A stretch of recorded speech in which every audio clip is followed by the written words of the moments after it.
그 이태리 커피 수요가 그렇게 많고 커피를 많이 찾는데 카페 망하는 사람들은 도대체 왜 망하는 거냐라고 물어보니까 우리나라하고 똑같았습니다.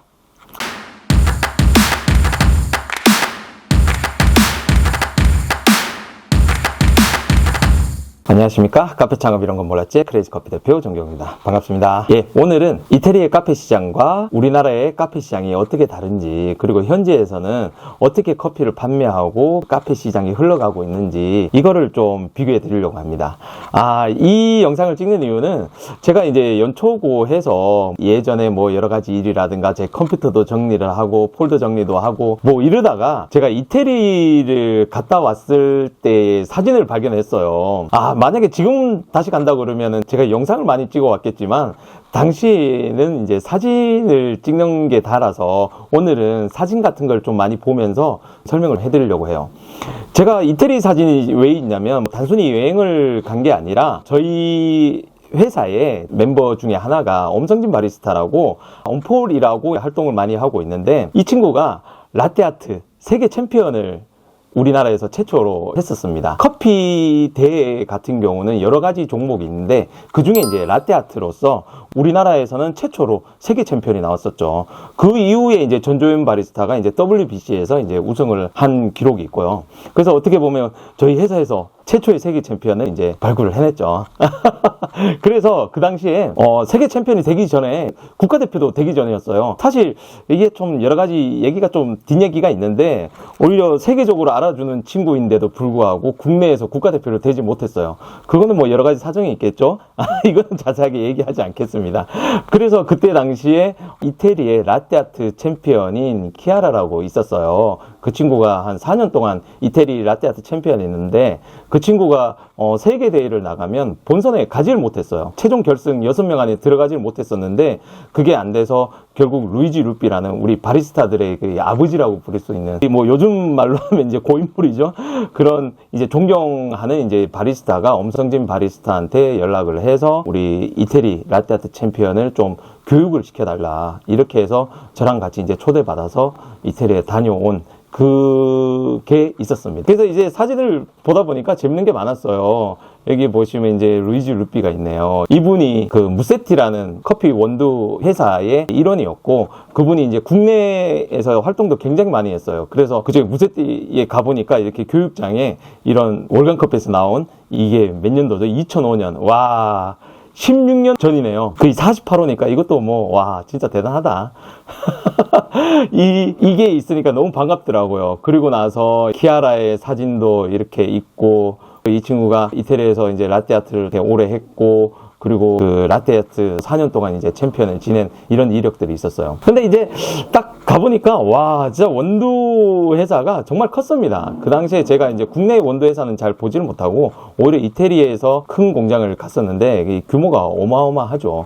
그런 거는 이유가 있습니다. 무세티가 그 당시에 제가 알기로는 그 이태리 내에서도 10위권 이제 왔다 갔다 하는 수준이었고 보통 이제 라바짜 1, 2, 킴보가 4위였나? 하여튼 뭐 그 정도로 이제 원두 시장이 굉장히 컸었어요, 이태리는. 근데 우리가 궁금한 건 그거잖아요. 이태리의 카페는 도대체 어떻게 운영이 되고 있느냐. 이런 것들이 되게 궁금했어요. 그래서 이제 교육이 끝나면 그 루피랑 카페도 방문을 하고 그리고 아침에는 꼭 이제 저희를 데리고 이제 동네 골목 카페를 갔었어요. 오히려 뭐 그렇게 유명한 사람들도 그 동네 카페를 많이 이용을 하더라고요. 물론 뭐 그 무세티 원두를 쓰는 곳이었지만 그래서 저희도 이제 그 카페를 가보고 여러 진짜 굉장히 많은 카페를 갔거든요.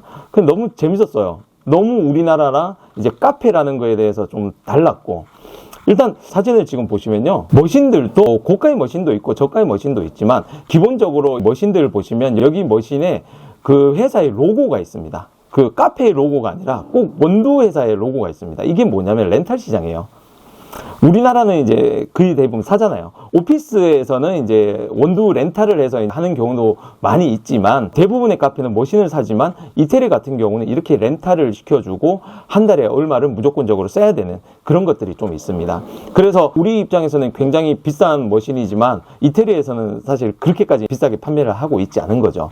그래서 렌탈을 대부분 이렇게 해서 진행을 하고 이 머신 외에도 어떤 걸 또 많이 제공을 하냐면 잔이라든가 설탕 이런 기본적인 것들을 많이 써요. 에스프레소 잔 같은 것들도 많이 지원이 나가요. 이런 사진에서 보는 것처럼. 그리고 설탕. 이태리에서는 에스프레소와 설탕이 기본적으로 이제 사용을 하고 있습니다. 설탕을 넣지 않고 이렇게 에스프레소를 드시는 분들도 있지만 많은 분들이 설탕을 넣고 이렇게 에스프레소를 마시거든요. 그래서 그 원두 회사에서 설탕을 OEM을 해서 이렇게 납품을 합니다. 그러니까 그런 시스템이 좀 좋더라고요. 저는 나도 이렇게 했으면 좋겠다. 그런데 이걸 단순히 납품만 하는 게 아니라 이런 문 밖에 우리 회사에서 이걸 납품을 하고 있고 이거를 인정하는 그런 인증 팻말 같은 거를 이렇게 벽에 붙여 놓습니다. 여기 사진에 있는 것처럼. 그래서 이런 거 보고 나도 이런 회사가 돼야겠다 이런 생각을 되게 많이 마음을 먹었었죠. 그리고 일단 분위기 자체도 여기 사진에 보시는 것처럼 우리나라는 카페 인테리어나 커피 자체에 이제 집중을 많이 하잖아요. 이태리 같은 경우는 카페에 들어가면 이게 카페인가? 이런 생각이 들 정도입니다. 기본적으로 낮에는 카페를 하고 밤에 바를 이렇게 운영을 하고 있더라고요. 대부분이. 그리고 커피를 이용하는 시간은 대부분 아침과 점심시간이죠. 아침 시간에 정말 많은 사람들이 커피를 마시는데 우리는 이제 테이크아웃을 하거나 아니면 자리에 앉아서 먹잖아요. 근데 이태리 같은 경우는 바에서 이제 주문을 하고 그 자리에서 이렇게 마시고 갑니다. 서서 이렇게 마시고 뭐 바리스타하고 얘기를 한다든가 뭐 이러면서 가요. 그리고 카운터 옆에 보시면 우리나라에서 쇼케이스잖아요. 쇼케이스도 냉장 쇼케이스 이런 게 아니고 우리 그냥 일반적으로 쓰는 그냥 간단한 쇼케이스 있잖아요. 그냥 박스 같은 거에다가 이렇게 빵을 넣어 두면 사람들이 직접 열고 그걸 꺼내서 계산대에 가서 계산을 합니다. 그래서 되게 좀 편해요. 그래서 보통 빵 종류도 뭐 화려하거나 뭐 이런 게 아니라 되게 간단한 이런 빵을 하는데 그것도 얘기를 들어보니까 직접 굽는 게 아니라 대부분 생지를 받아서 그렇게 한다고 그러더라고요. 완제를 받는 경우도 있고. 그래서 그 빵 종류 같은 경우는 우리가 흔히 크루아상이라고 그러잖아요. 근데 이태리에서는 브리오슈라고 그러거든요. 그 브리오슈 이제 집어들고 보통 에스프레소나 아니면 라떼 아니면 카푸치노 이렇게 이제 먹고 이제 아침을 시작하죠. 아침에 가보면 진짜 사람들이 줄 서 있습니다. 이렇게 우리처럼 한 줄로 서 있는 게 아니라 바 옆으로 줄 서서 이렇게 다 한 잔씩 이렇게 마시고 있어요. 그때 이태리에서 겪었던 그런 느낌이 어떤 거였냐면 그 당시에도 이제 스페셜티를 했었고 지금도 스페셜티를 하고 있지만 그런 카페를 만들고 싶었어요. 내가 겉멋을 부린다든가 너무 커피에 이제 매몰돼서 너무 커피의 개성이라든가 이런 거에 매몰돼서 하는 게 아니라 손님들하고 이 관계를 맺고 재밌게 얘기도 하고 일상적인 그런 평범하고 또 따뜻한 그런 카페를 되게 만들고 싶었거든요. 그래서 이태리에 갔다 온 게 좀 많은 경험이 됐었어요. 그런 현장을 바라보고. 그리고 또 재밌는 거는 이 아까 말씀드린 대로 이 카페도 하고 밤에는 바도 하잖아요. 하루는 이제 밤에 가니까 이제 파티 같은 것도 많이 하더라고요. 금요일 날. 그런 식으로 사람들을 초대해서 이렇게 하는데 그게 너무 좋았고. 근데 또 재밌었던 건 루이지 루피가 하는 말이 바리스타는 말도 이태리에서는 그렇게 많이 쓰는 단어가 아니다. 잘 안 쓴다라고 얘기를 하더라고요. 오히려 바맨이라고 많이 하죠. 바맨이라는 단어를 많이 쓰고 바리스타는 왠지 알바 같은 우리나라의 알바 같은 그런 느낌으로 사용되고 있다고 그러더라고요. 그게 이제 8년 전 2014년도 3월이거든요. 8년 전 얘기니까 뭐 지금은 뭐 다른지는 저도 정확하게 모르겠습니다. 하여튼 그 당시는 그렇게 얘기를 했었죠. 그리고 또 정말 재밌었던 건 이태리의 카페 시장도 망하는 분들이 엄청 많습니다. 그리고 제가 물어봤죠. 그 이태리 커피 수요가 그렇게 많고 커피를 많이 찾는데 카페 망하는 사람들은 도대체 왜 망하는 거냐라고 물어보니까 우리나라하고 똑같았습니다. 뭐가 똑같았냐? 커피를 몰라요. 추출도 잘 모르고 그 맛의 차이나 뭐 이런 것들에 대해서 진짜 잘 몰라요. 그냥 바에서 일하는 사람이에요. 한마디로 이제 우리나라처럼 커피를 파고들어서 하는 사람들이 굉장히 드물다고 그러더라고요. 오히려. 그래서 저는 좀 약간 당황스러웠죠. 그래서 엄성진 바리스타하고 그 당시에 이태리에 가서 방문한 카페마다 우리가 들어가서 시연해주고 가르쳐주고 막 그랬다니까요. 라떼아트 한 번씩 보여주면 완전 난리가 났었습니다. 이 사진에서 보는 것처럼 사람들이 막 엄청나게 줄 서갖고 보고 우리하고 사진 찍으려고 완전 난리도 아니었어요. 그리고 커피를 이렇게 추출하는 법부터 이렇게 하나하나 가르치고 나면 와 이렇게 달라지냐 이런 식으로 반응을 보이는 거예요. 그만큼 이 바리스타들의 이 능력이라든가 이런 것들이 굉장히 부족하다 그러더라고요. 똑같이 우리나라 사람들하고 똑같이 아무것도 모르고 그냥 카페 차리면 성공한다고 생각해서 이렇게 창업을 했다가 망하는 경우도 진짜 많다고 그러더라고요. 저도 참 신기했습니다. 이태리에서도 이렇게 카페를 모르고 창업하는 하는 사람들은 이렇게 망하는구나 이런 생각을 했었죠. 그리고 저희가 이제 교육장에서 교육을 하다 보니까 라떼아트 쪽이니까 특히 이제 우유에 대해서 관심이 많잖아요. 이런 우유가 너무 다양하게 많았어요. 유럽 쪽에서는 우유가 진짜 국내 우유랑 이제 생산되는 방식이 다르기 때문에 정말 맛의 차이가 많습니다. 제가 유럽에서 먹어본 우유만 해도 너무 고소하고 맛있는 것이 많아서 진짜 국내 들어와서 국내 우유를 마셔보니까 진짜 좀 아쉽더라고요. 우리나라 우유도 뭐 나쁘진 않지만 그냥 제 느낌상으로는 저한테 좀 부족했어요. 그리고 이 원두 시장 같은 경우도 아까 제가 좀 말씀드렸지만 1, 2나 라바짜 1, 2도 아마 그 당시에 4위권이었나? 뭐 그 정도밖에 안 됐고 라바짜가 1위였나? 아무튼 뭐 그랬었습니다. 제가 정확하게 기억은 나지 않습니다. 이거는 뭐 정확한 자료를 나중에 찾아보시면 되겠고요. 그래서 그 당시에 많이 다녀보니까 원두 시장도 우리나라처럼 로스터리 카페가 그렇게 많지 않았어요. 굉장히 적었어요. 오히려 로스터리 카페가 신기할 정도로 너무 적더라고요. 근데 이제 로스터리 카페를 가보면 굉장히 역사가 오래된 곳들이 많더라고요. 여기 사진에서 보는 것처럼 1930년대에 시작한 이런 카페도 있고, 그런데 가보니까 이 원두도 이 여러 통에 나눠서 담고 다양한 원두를 이제 판매를 하고 있었죠.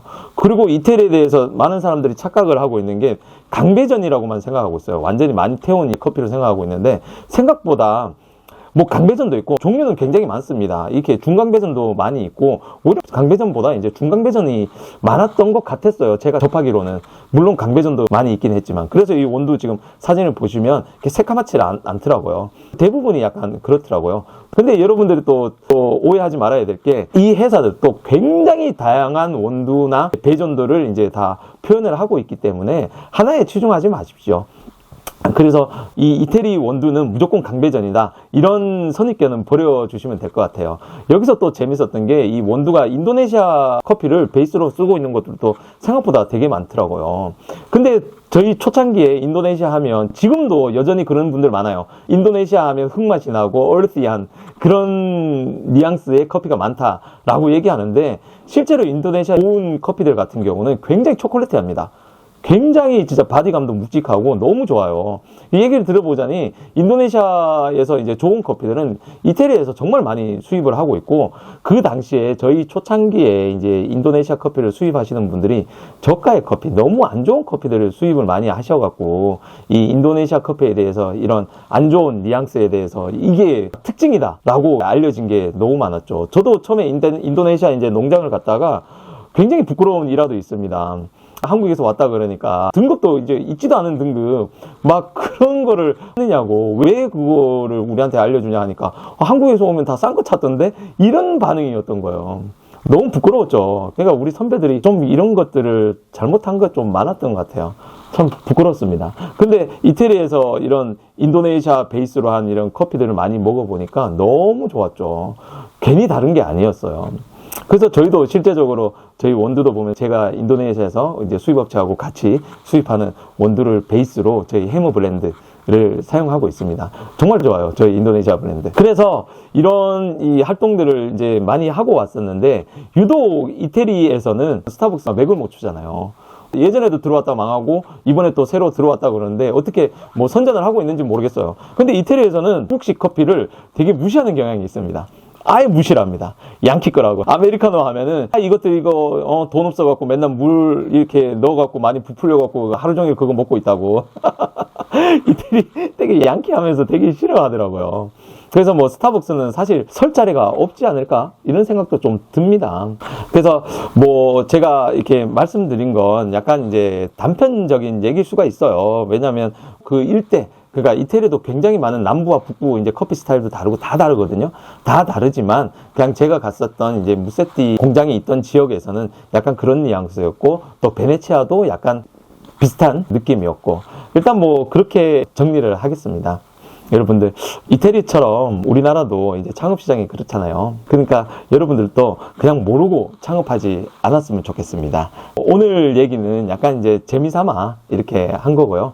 그냥 제가 오늘 하루 종일 이렇게 컴퓨터를 정리하다 보니까 이런 재밌는 것도 있어서 공유해 드리려고 이렇게 했습니다. 그러면 여러분 다음에 또 뵙겠습니다. 감사합니다.